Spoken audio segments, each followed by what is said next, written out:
Eu quero saudar os irmãos com a graça e a paz do Senhor Jesus.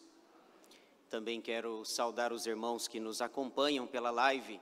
Sejam bem-vindos em nome de Jesus. Irmãos, vamos abrir a nossa Bíblia em Ageu 2. Livro do profeta Ageu, capítulo 2, versículos 1 a 9.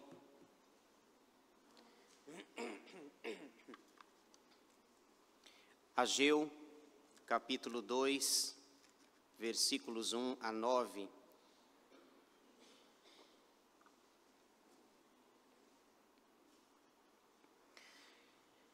Lido o texto, eu peço que os irmãos mantenham a sua Bíblia aberta para a exposição dessa passagem da Escritura. Ageu, um profeta menor, lá do Antigo Testamento. Como eu falei domingo passado, se você tem dificuldade, vai para Mateus, aí você vai voltando. Malaquias, Zacarias, Ageu. Diz assim o texto sagrado. No segundo ano do rei Dario, no 7º mês, ao 21º dia do mês, veio a palavra do Senhor por intermédio do profeta Ageu, dizendo: Fala agora a Zorobabel, filho de Salatiel, governador de Judá, e a Josué, filho de Josadaque, o sumo sacerdote, e ao resto do povo, dizendo: Quem dentre vós que tenha sobrevivido contemplou esta casa na sua primeira glória? E como a vedes agora, não é ela como nada aos vossos olhos? Ora, pois, sê forte Zorobabel, diz o Senhor, e sê forte Josué, filho de Josadaque, o sumo sacerdote, e tu, todo o povo da terra, sê forte, diz o Senhor, e trabalhai, porque eu sou convosco, diz o Senhor dos exércitos, segundo a palavra da aliança que fiz convosco, quando saístes do Egito. O meu espírito habita no meio de vós, não temais. Pois assim diz o Senhor dos exércitos: ainda uma vez, dentro em pouco, farei abalar o céu, a terra, o mar e a terra seca. Farei abalar todas as nações, e as coisas preciosas de todas as nações virão, e encherei de glória esta casa, diz o Senhor dos exércitos.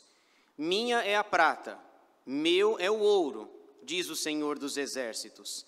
A glória desta última casa será maior do que a da primeira, diz o Senhor dos exércitos, e neste lugar darei a paz, diz o Senhor dos exércitos. Amém. Vamos orar?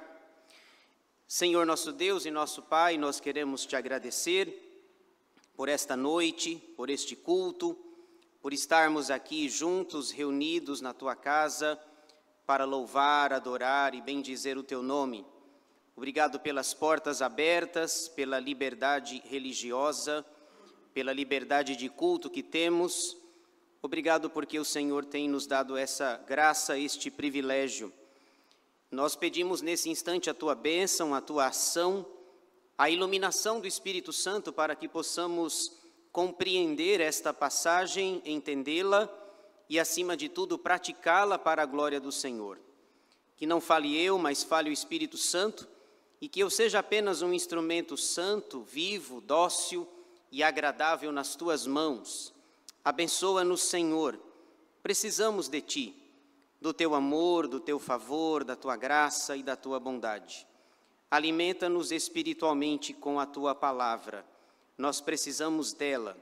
Queremos crescer na graça e no conhecimento de nosso Senhor e Salvador Jesus Cristo, em nome de quem nós oramos agradecidos. Amém.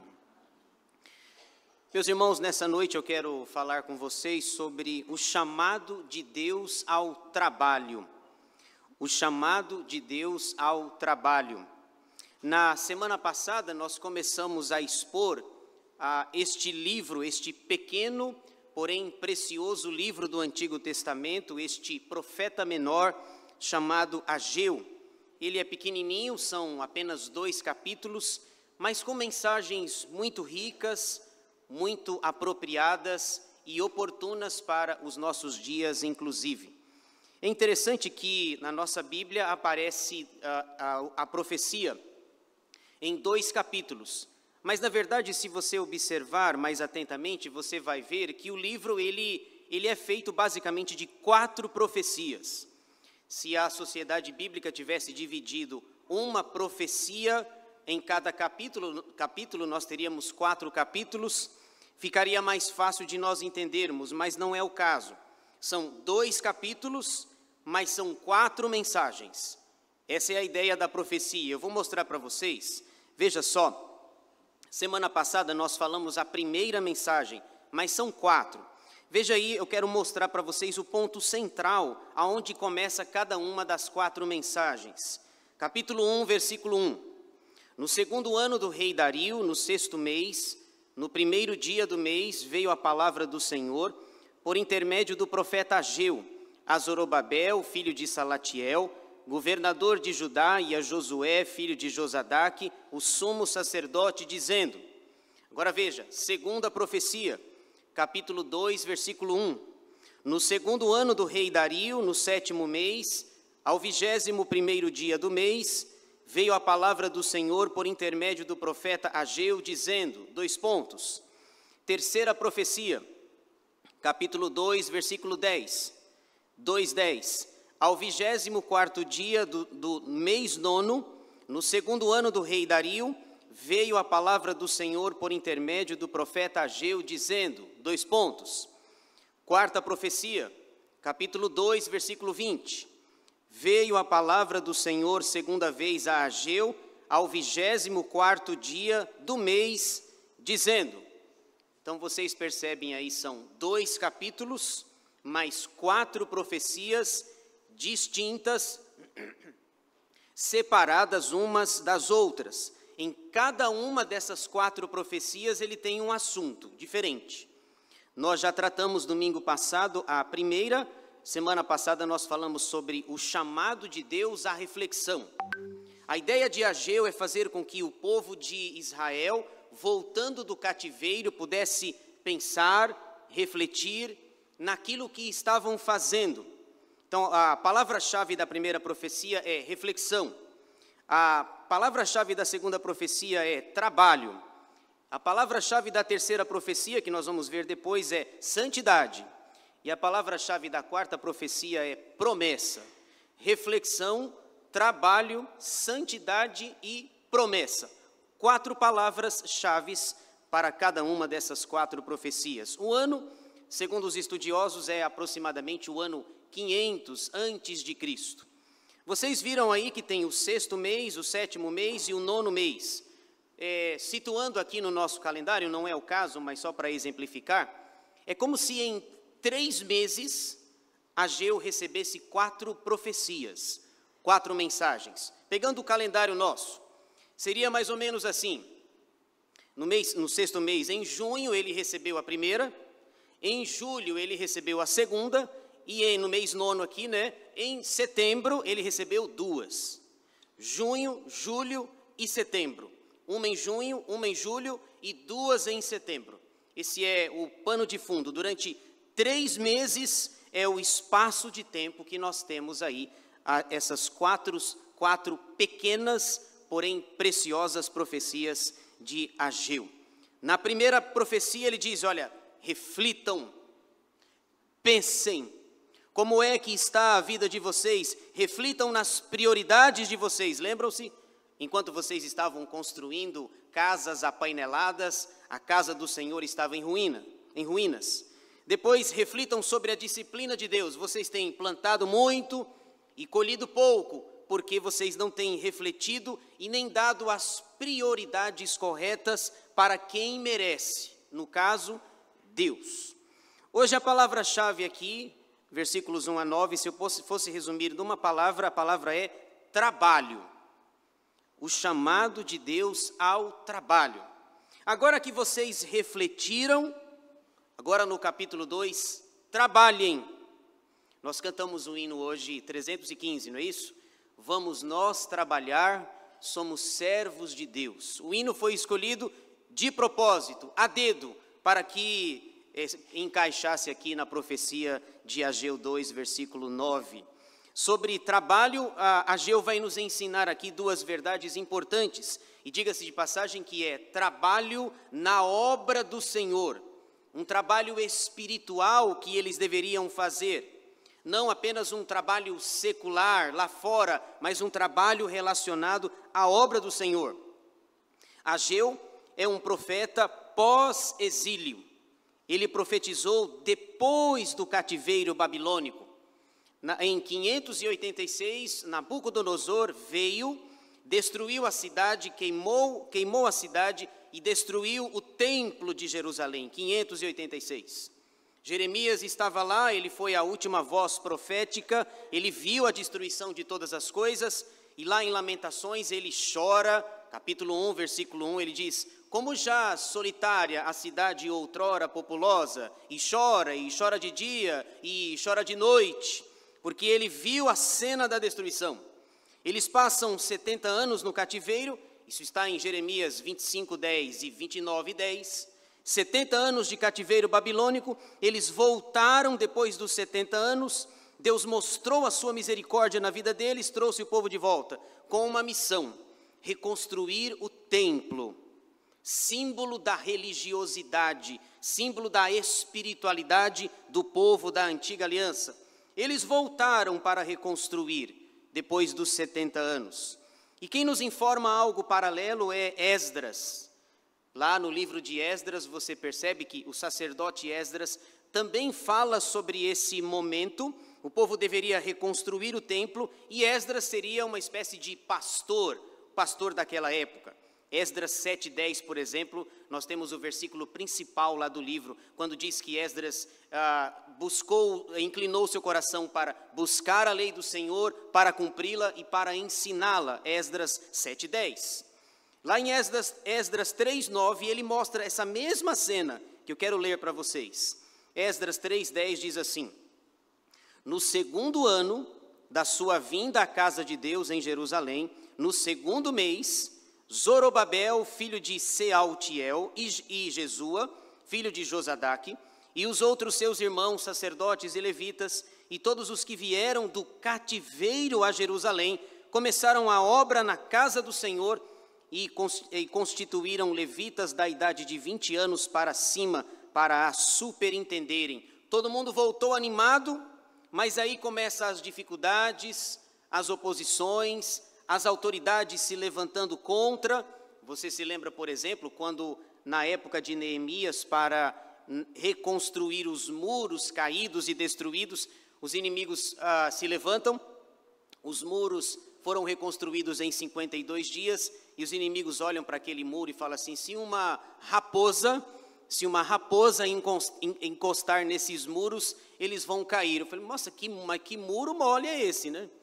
Que muro fraco é esse que uma raposa, se encostar, pode derrubar? A estrutura, eles voltam, mas eles param cerca de 15 anos a obra do Senhor, para construírem suas casas. E aí na mensagem 1, nós vimos a reflexão, e agora na mensagem 2, Ageu diz: é hora de trabalhar, vamos nós trabalhar, somos servos de Deus. É a mensagem do hino 315, serviço do crente. E uma pergunta se levanta aqui para nós: por que eles deveriam trabalhar? Por que esse povo aqui deveria trabalhar? Porque vocês e eu devemos trabalhar na igreja, no serviço na casa do Senhor. A nossa igreja está em reforma, né? Graças a Deus. Começamos de cima para baixo, e há alguns meses atrás a igreja está bem diferente. Se você não vem na igreja, por exemplo, há 4, 5 meses, você está vendo outra igreja, não é? De cima para baixo, lá de cima, e vem descendo e descendo, ainda estamos, faltam poucas coisas, as paredes, os muros, está ficando bonita, as dificuldades aparecem, mas a gente continua firme porque Ageu diz assim, é tempo de trabalhar. Vamos nós trabalhar, diz o hino a que nós cantamos. A pergunta permanece, por quê? Você e eu devemos trabalhar. E Ageu nos oferece duas respostas que eu gostaria de compartilhar à luz desse texto com os irmãos nessa noite. O chamado de Deus ao trabalho. O primeiro motivo pelo qual nós devemos trabalhar, Ageu diz, é porque Deus está conosco. A mensagem resumida aí nos versículos de 1 a 5. Ageu vai dizer em outras palavras, vocês devem trabalhar, porque Deus está conosco. Veja aí, versículos 1 a 5 do nosso texto, o encorajamento para que eles trabalhassem por causa da presença de Deus no meio do povo. Versículo 1, no segundo ano do rei Dario, no 7º mês, ao 21º do mês, veio a palavra do Senhor por intermédio do profeta Ageu, dizendo, fala agora a Zorobabel, ele era o governador da cidade, filho de Salatiel, governador de Judá, e a Josué, filho de Josadaque, o sumo sacerdote, e ao resto do povo, dizendo, 2 pontos. Então aqui você tem nos versículos 1 e 2, o profeta Ageu direcionando a sua mensagem. O Senhor diz assim, olha Ageu, fale com este povo, começando pela liderança. Pegue os líderes, pegue os cabeças, os representantes, e você vê aqui 3 forças sendo forças de trabalho, ou frentes de trabalho sendo citadas aqui. A primeira frente é a frente civil. Deus disse assim a Ageu, fale com o governador da cidade, Zorobabel. A segunda frente é uma frente religiosa, fale com Josué, o sumo sacerdote, a figura mais importante religiosamente falando naqueles dias. Josué é da linhagem de Arão, lembra de Arão? O primeiro sumo sacerdote da história, Arão, Eliezer, Finéias, eu não vou falar todos os 45 sumos sacerdotes, eu nem lembro de todos eles. Mas Josué é descendente de Arão, o primeiro sumo sacerdote, irmão de Moisés. E também ele diz, olha, fale com a autoridade civil, Zorobabel, fale com a autoridade religiosa, Josué, e fale com o povo, e diga assim, vamos nós trabalhar, somos servos de Deus, e o mestre seguir, como diz o hino. A mensagem é para a liderança e para os liderados, sempre pegando os cabeças, tanto para o bem como para o mal. Vocês viram aqui no momento missionário, eu vi essa notícia lá na China também, de que pegaram o cabeça da igreja Zion lá, um dos fundadores, pega o líder que é para enfraquecer o movimento. É assim, sempre foi assim. Você lê, por exemplo, o livro de Atos que nós estamos estudando, lá em Atos 12, o rei Herodes pegou os 2 cabeças principais, pegou Tiago e pegou Pedro. Mata Tiago pela espada, está se preparando para matar Pedro também. Aí vem o anjo, tem todo aquele livramento, aquela questão sobrenatural, mas a ideia é, pega os cabeças, enfraqueça-os, para que o povo se disperse e para que essa obra não dê em nada. Então Deus diz a Ageu, fale com as lideranças, fale com o povo, e mandem o povo trabalhar, porque eu estou com vocês. Verso 3, quem dentre vós que tenha sobrevivido, contemplou esta casa na sua primeira glória? E como a vedes agora, não é ela como nada aos vossos olhos? Ora, pois, sê forte, Zorobabel, diz o Senhor, e sê forte Josué, filho de Josadaque, o sumo sacerdote, e tu, todo o povo da terra, sê forte, diz o Senhor. Olha a palavrinha aí, e trabalhai, porque eu sou convosco, diz o Senhor dos exércitos. Você pode resumir esses 9 versículos numa palavra, trabalho. O chamado de Deus ao trabalho. Deixa eu dizer 2 coisas que eu sempre lembro lendo esse texto. A primeira são as perguntas de Deus no versículo 3. Deus diz assim, vocês estão vendo esse templo agora? Estão vendo o templo caído, queimado? E lá em Esdras, por exemplo, ele também relata esse texto, quando, imagina você olhar para o templo que você veio durante muitos anos, e agora ele está caído, derrubado, queimado, em cinzas. E aí o Senhor faz essas perguntas retóricas para dizer assim, quem é que lembra? Quem é que lembra de como era esse templo? E é interessante, né? Tudo depende da perspectiva que você vê, do ângulo que você vê ou daquilo que você viveu. Por exemplo, os mais velhos que acima de 70 anos, os mais velhos diziam assim, nós vimos o templo de Salomão construído em pé, coisa maravilhosa, com pedras preciosas, nós vimos. Os mais novos, aqueles que têm 20 anos, no máximo 30 anos, dizem assim, o que nós vimos é Esdras e Neemias, Zorobabel, colocando os alicerces. Nós vimos o concreto, o início da obra. Aí diz o texto lá em Esdras que as vozes se misturavam. Tinha gente chorando e tinha gente dando risada. Tudo depende daquilo que você viu, daquilo que você experimentou na sua vida. Os mais velhos estavam chorando. Isso aqui não é nada. E olhar esse monte de concreto não é nada. Nós vimos o templo de Salomão com os nossos próprios olhos. Os mais novos, que ainda não tinham nascido, diziam assim, e nós vimos o concreto, nós vimos os alicerces, e o texto diz que houve uma mistura. Tem gente chorando, tem gente alegre, tem gente feliz, tem gente triste. Os mais velhos talvez pensavam assim, a gente jamais vai construir esse templo novamente. Ele jamais vai ser igual ao templo de Salomão. Então, se você fosse mais velho e visse, você ia chorar, provavelmente. E se você fosse mais novo e visse o alicerce, você ia sorrir, você ia dar graças e cantar aquele hino 61 ou 62 do nosso hinário. Gratidão por tudo. Tudo depende daquilo que você viu, da emoção, daquilo que você participou. E Esdras fala, havia um misto de vozes, vozes de choro e vozes de alegria. No versículo 4, Deus diz assim para a liderança e para o povo, sê forte. É claro, de quem que você lembra? Pelo menos para mim, não tem como não lembrar, não tem como não lembrar de Josué. Lembra lá de Josué? Moisés morreu, Moisés foi um grande líder de Israel. Imagina você na pele de Josué. Você tem a responsabilidade de substituir nada mais, nada menos do que Moisés. Lá no capítulo 1, a primeira mensagem de Josué é uma mensagem de encorajamento. Josué, Moisés, meu servo, é morto, agora é com você. Veja que a obra é maior do que os obreiros. Os obreiros passam, mas a obra de Deus permanece. Moisés estava morto e até outro dia atrás Josué era apenas um servo, um menino lavando as mãos de Moisés, mas agora não tem mais Moisés.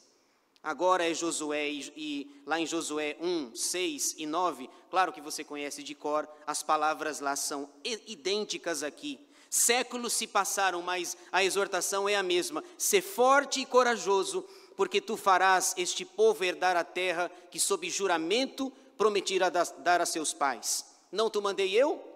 Sê forte e corajoso, não temas, nem te espantes, porque o Senhor teu Deus é contigo por onde quer que andares. Séculos a fio se passaram, Josué 1, agora nós estamos em Ageu 2, e a palavra de Deus diz, seja forte e corajoso. Em outras palavras, Deus está dizendo, trabalhem, eu estou com vocês, diariamente, constantemente, eu estou com vocês. Aliás, eu já ouvi, eu não sei se é verdade isso, mas faz sentido, dizem que nós temos na Bíblia cerca de 365 ou 366 vezes que essa expressão ser forte e corajoso aparece. Se a informação for verdadeira, isso dá um ser forte e corajoso para cada dia do ano. Se o ano for bissexto, se estiver 29 de fevereiro, próximo do meu aniversário, se o ano for bissexto, são 366. E você tem um ser forte e corajoso para cada dia do ano. Sabe qual é a mensagem implícita disso? É Deus dizendo, trabalhem, eu estou com vocês. O Senhor Jesus havia prometido isso, Mateus 28, 20, no final lá da grande comissão, ele diz: e eis que estou convosco todos os dias, até a consumação dos séculos. E essa ideia de Deus estar conosco, agora vem Paulo, Romanos 8, 31, ele diz assim: se Deus é por nós, quem será contra nós? Se nós estivermos com o Senhor do nosso lado, vamos nós trabalhar, somos servos de Deus. Eu vi um pastor dizendo, mais experiente, ele dizendo: crente que não trabalha, dá trabalho. Já viram essa também? Crente que não trabalha, dá trabalho. Então eu prefiro a primeira parte da frase: vamos nós trabalhar. Se Deus é por nós, quem será contra nós? Verso 5, ele diz, tudo isso para mostrar que Deus estava com eles. Tem uma palavrinha-chave aí: segundo a palavra da aliança que fiz convosco, quando saístes do Egito, o meu espírito habita no meio de vós, não temais. Aliança é a palavrinha-chave. Essa palavra aliança nos faz voltar lá para Êxodo capítulo 3, o episódio da sarça ardente, daquela sarça que se queima e não se consome. Moisés se aproxima para vê-la e Deus diz: Moisés, tira as sandálias dos pés, porque o lugar em que você está é terra santa. Ali Deus aparece para Moisés para dizer assim: eu sou o Deus do pacto, o Deus da aliança, eu sou o Deus de Abraão, Isaque, Jacó, José, dos patriarcas, dos reis, de todos. Trabalhem, porque eu estou com vocês. No seu trabalho secular, no seu trabalho na igreja, você não está sozinho. Eu também não estou sozinho. Deus está conosco. Segunda coisa, segunda lição para a gente fechar. Porque, essa é a primeira resposta, porque eles deveriam trabalhar? Porque Deus estava com eles. Segundo, eles deveriam trabalhar porque Deus tem os recursos.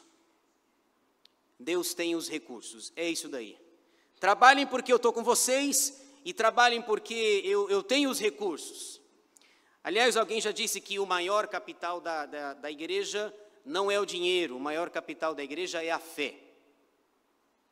É a fé. Nós vamos fazer uma grande obra, não tem dinheiro, não, o dinheiro está aí, o dinheiro está no seu bolso. Você precisa ajudar, contribuir, servir, ser fiel nos dízimos, nas ofertas, sustentar a igreja financeiramente, moralmente, economicamente. Não é assim que a gente promete na nossa pública profissão de fé? É preciso que nós tomemos esse cuidado e vejamos que Deus tem os recursos, mas isso não elimina a minha fidelidade. É curioso, nas igrejas que eu passei, eu percebia algo, que na maioria delas, metade da igreja não era dizimista. Curioso isso, né? De 100%, as que chegavam a 50% era muito. Mas é curioso você entender que menos, talvez cerca de 50%, pelo menos das igrejas que eu passei, não é. Isso mostra um pouco das nossas prioridades, da nossa reflexão, da nossa fidelidade a Deus. Deus vai dizer: olha, Ageu, diz para o povo que eu tenho todos os recursos, mas vocês também têm.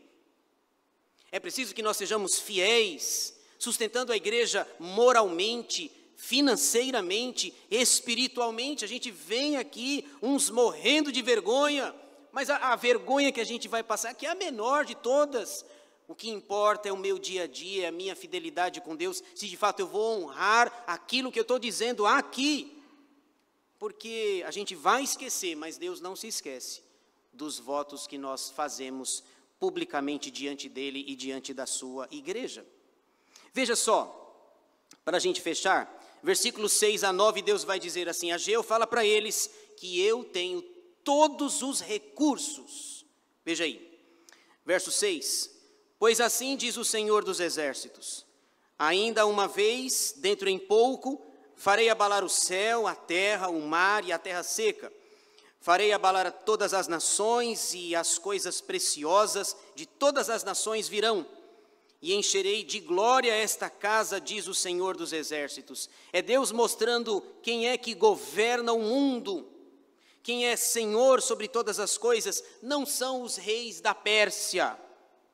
Quem manda no mundo não é Dario, o rei aqui presente na situação. Ele tem o governo sobre todas as coisas. Farei abalar os céus, o mar, a terra seca, e eu vou trazer das nações pedras preciosas para a construção desse templo. Lembra do choro que eu falei agora há pouco?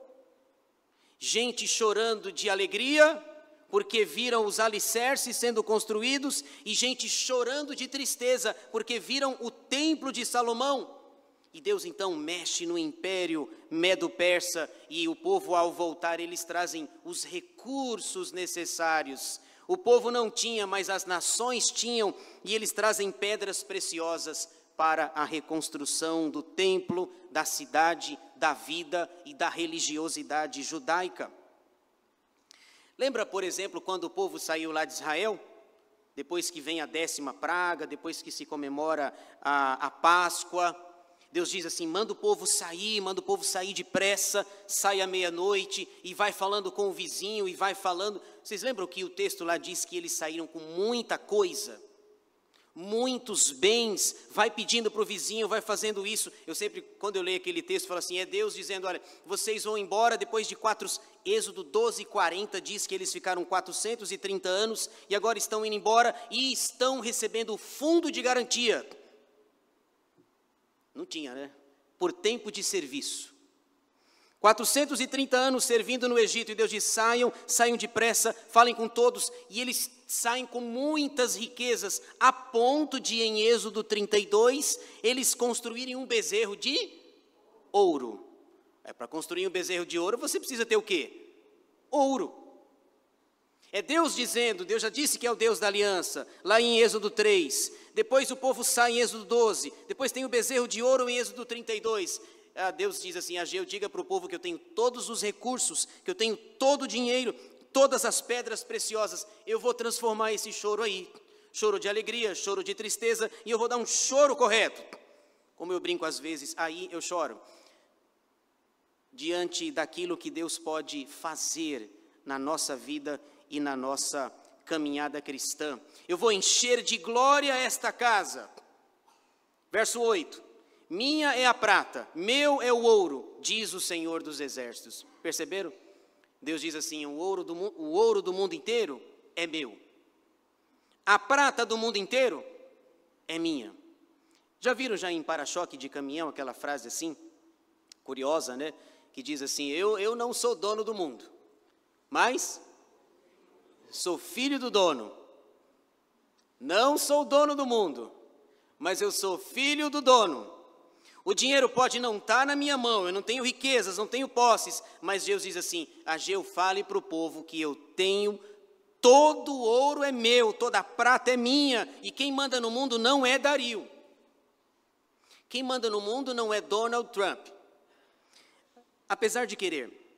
Quem manda no mundo não é Xi Jinping, lá da China, não é Vladimir Putin, chegado no posto acho que em 1999, não é o norte-coreano, Kim Jong-un, também não é os ayatolás iranianos, o ayatolá Ali Khamenei, que assume o poder na Revolução Iraniana de 1979, tirando o outro sheik, ele assume. Quem manda no mundo não são as potências mundiais, quem manda no mundo é Deus. Nós lemos aqui, o presbítero Moacir leu, né? Salmo 95. Dele é o mar, pois ele o fez. Toda vez que eu vou andar no mar, andar por aqui, aliás, eu ando disfarçado, a paisana, de vez em quando eu encontro um irmão, uma irmã, de chinelo, e toda vez que eu olho para o mar, eu lembro automaticamente do Salmo 95, versículo 5a. Dele é o mar. Quem é o dono do mar? Deus, pois ele o fez. Dele são os continentes, obras das suas mãos.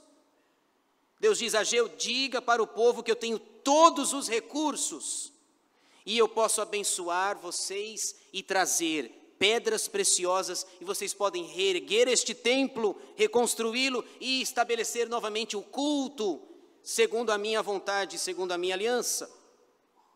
Agora, veja que interessante, o versículo 9, ele termina dizendo: a glória desta última casa será maior do que a da primeira, diz o Senhor dos Exércitos. E neste lugar darei a paz, diz o Senhor dos Exércitos. Aqui tem algo muito interessante que eu queria explicar para vocês. Deus diz assim: Ageu, essas pessoas estão aí chorando, gente chorando de alegria e gente chorando de tristeza, gente que viu primeiro, os mais velhos, e gente que não viu. Deixa eu dizer uma coisa para você, fale para o povo, que a glória da segunda casa, a glória do segundo templo vai ser maior do que a do primeiro templo. Se você estivesse lá, você ia dizer: é impossível, não tem como.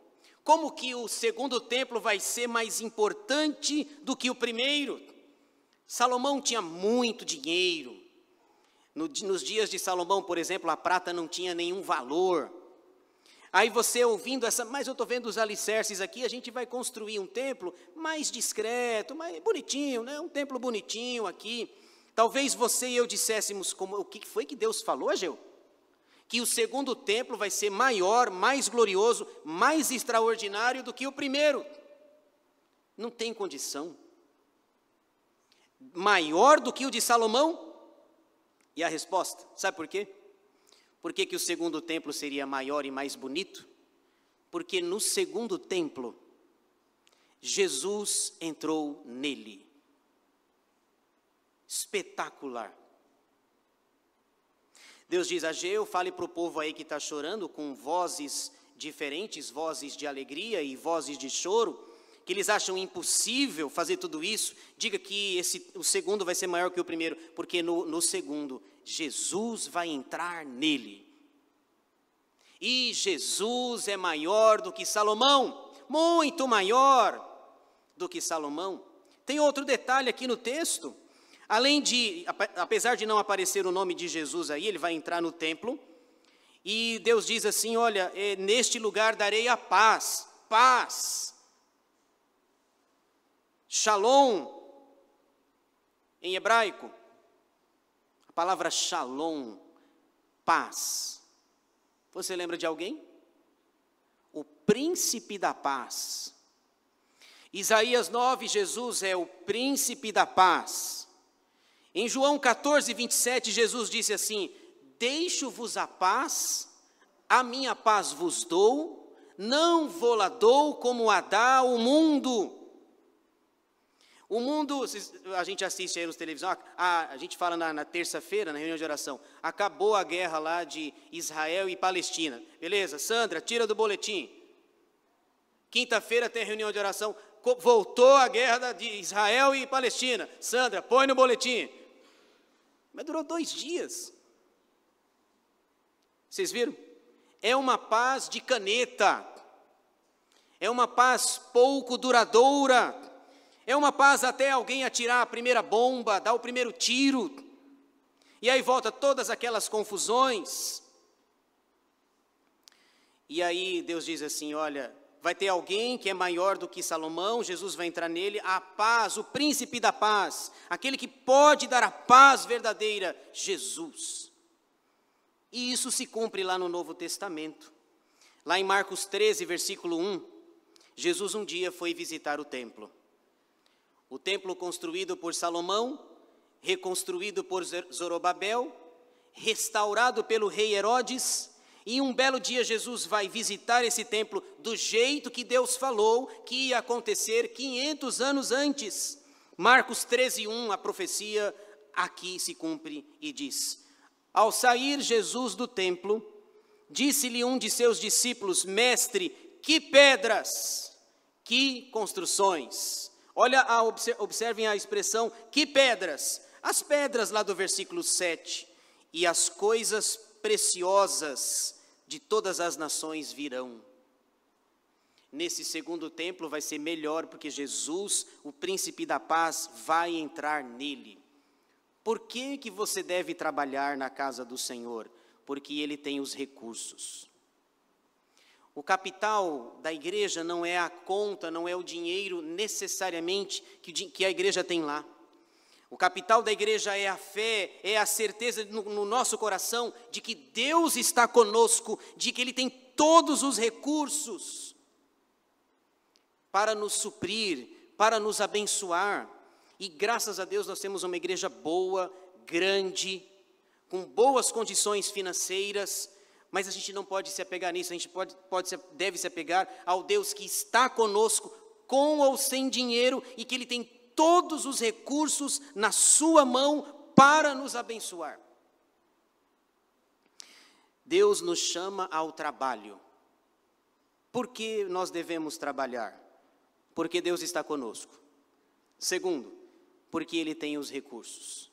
Portanto, cantemos ou digamos mais uma vez, como o hino 315, vamos nós trabalhar, somos servos de Deus, fazendo a vontade do Senhor.